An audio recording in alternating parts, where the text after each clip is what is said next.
வணக்கம் மக்களே. ஸ்டாண்டப் காமெடின்றதுனால நான் ஸ்டாண்டப்ல இருந்துக்கிட்டே பேசுகிறேன். அது ஸ்டாண்டப் காமெடி. அதாவது கணவன் மனைவி ஒரு 40 வருஷம், சாதாரணமாக 40 வருஷமாக பிரிச்சுக்கிறேங்க. ஃபஸ்ட்டு 20 வருஷம் கணவனுடைய பொறுப்பில் விட்டுருங்க. குடும்பத்தில் என்ன டெசிஷன்னாலும் அடுத்த 20 வருஷம் இருக்குல்ல, அந்த அடுத்த 20 வருஷத்தை மனைவி கையில் எடுத்துக்கிறேங்க. சரியா? இவங்க 20 வருஷம், அவங்க 20 வருஷம். அதுக்கப்புறம் 2 பேருக்குமே வயசாகி போயிடும். அதுக்கப்புறம் ஒருத்தருக்கு ஒருத்தர் புரிஞ்சுக்கிடுவீங்க. சரியா?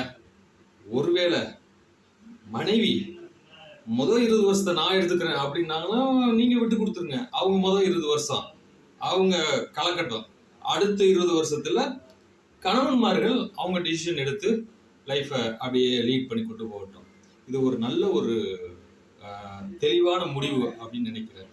சரியா? எல்லோரும் இதை ஃபாலோ பண்ணுங்க. ஸ்டாண்டப் காமெடி அப்படின்னு நினைக்கிறவங்க நினைச்சுக்கிறீங்க. ஆனா இதுல ஒரு விஷயம் இருக்கு. எந்த ஒரு காமெடியிலையும் ஒரு பொருள், அர்த்தம், மீனிங், ஒரு ஐடியா, ஒரு டீட்டெயில்ஸ் கிடைக்கும். சரியா? ஸ்டாண்டப் காமெடி நினைக்கிறவங்க ஸ்டாண்டப் காமெடின்னு நினைச்சுக்கிறீங்க. நல்ல கருத்து அப்படின்னு நினைக்கிறவங்க நல்ல கருத்து நினைச்சுக்கிறேங்க. நன்றி, வணக்கம். இன்னைக்கு ஞாயிற்றுக்கிழமை, அதனால நானும் ஃப்ரீ, நீங்களும் ஃப்ரீயா தான் இருப்பீங்க. ரிலாக்ஸ். ஓகே, நன்றி. கதிரவன்.